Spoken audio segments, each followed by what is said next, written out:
the brand governance piece of it, was it as rudimentary as a brand architecture and, a brand book, or was it more systematic regarding internal processes for the marketing team to work from? So it was both. And at the same time, for laying this groundwork, one of our very first initiatives was to go through a rebrand. Right. And in that rebrand work, we had new colors and new systems that we would put in place as far as requests and so forth, how the logo could be used, and what all of our advertising would look like now, what was our creative going to look like. So it did have the aspects of building essentially a marketing playbook, not only for how the team works, but then how the business interacts with our team and how they put in requests and things like that. So, I mean, it sounds almost like we were starting from scratch, and kind of in a way we were. But yeah, in that first year, we rolled out our first formal marketing guidelines that we distributed across all our locations and to all our staff. So how was your team? I know we're still just on phase 2, but I want to dive into this a bit more. How was the team reacting at this stage? I would imagine you were a breath of fresh air for them.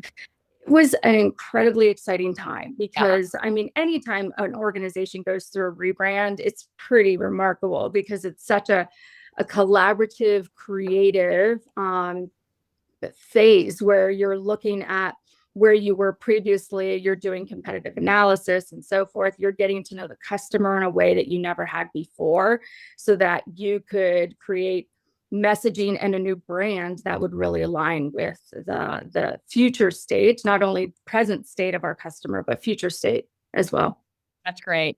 So we're talking about your 5 stages of brand transformation here. What is the third?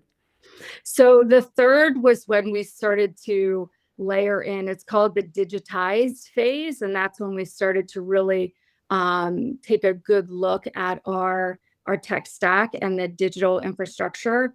We started to work more closely with our counterpart. So we did a ton of cross-functional collaboration. We introduced testing and tracking, and we looked at cost reduction initiatives.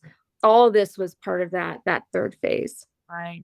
What was one of the most difficult things? I mean, there's just a lot of tools that are at a stage like that. What was one of the most difficult challenges that you faced, or again, a real aha moment that you had?